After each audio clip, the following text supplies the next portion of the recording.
Yuji's grandfather tells him to help people and die surrounded by people. On the surface, these seem like two simple wishes.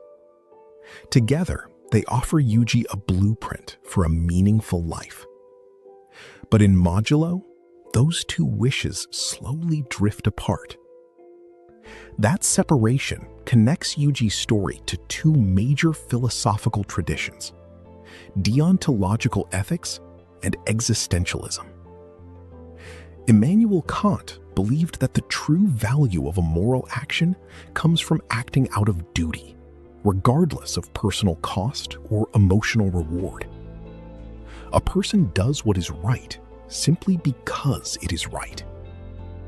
Yuji takes that idea to its absolute limit.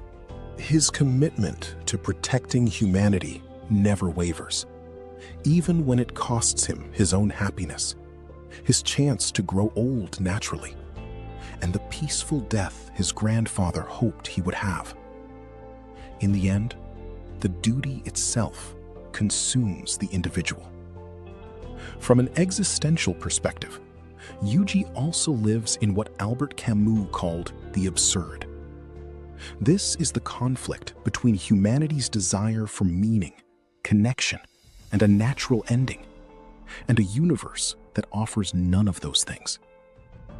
Camus compared this struggle to Sisyphus, who is condemned to push a boulder up a mountain forever. The meaning comes not from reaching the top, but from continuing the struggle itself. Yuji becomes a cosmic version of Sisyphus. He outlives everyone he cares about, watches generations disappear, and still continues carrying the burden of existence, because stopping is no longer an option. What makes his tragedy unique is that this endless struggle is not driven by punishment. It is driven by love.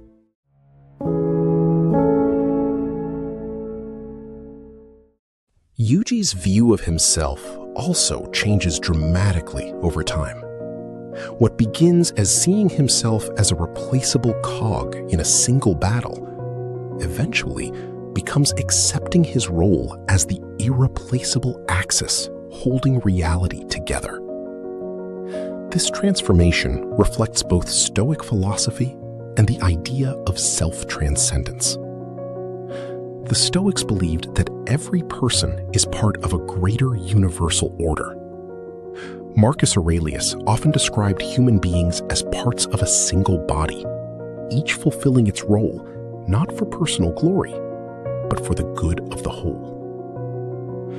When Yuji embraces the idea of being a cog, he lets go of his ego. His personal desires, dreams, and ambitions become secondary to the responsibility he has accepted. That mirrors the Stoic ideal of freedom from destructive passions and complete dedication to one's place in the larger order of existence. His journey also reflects the idea of self-transcendence. In modern philosophy and psychology, self-transcendence describes moving beyond one's own ego in service of something greater than oneself. Unlike forced dehumanization, Yuji's loss of self is entirely voluntary. He chooses to become an empty vessel so that others can continue living.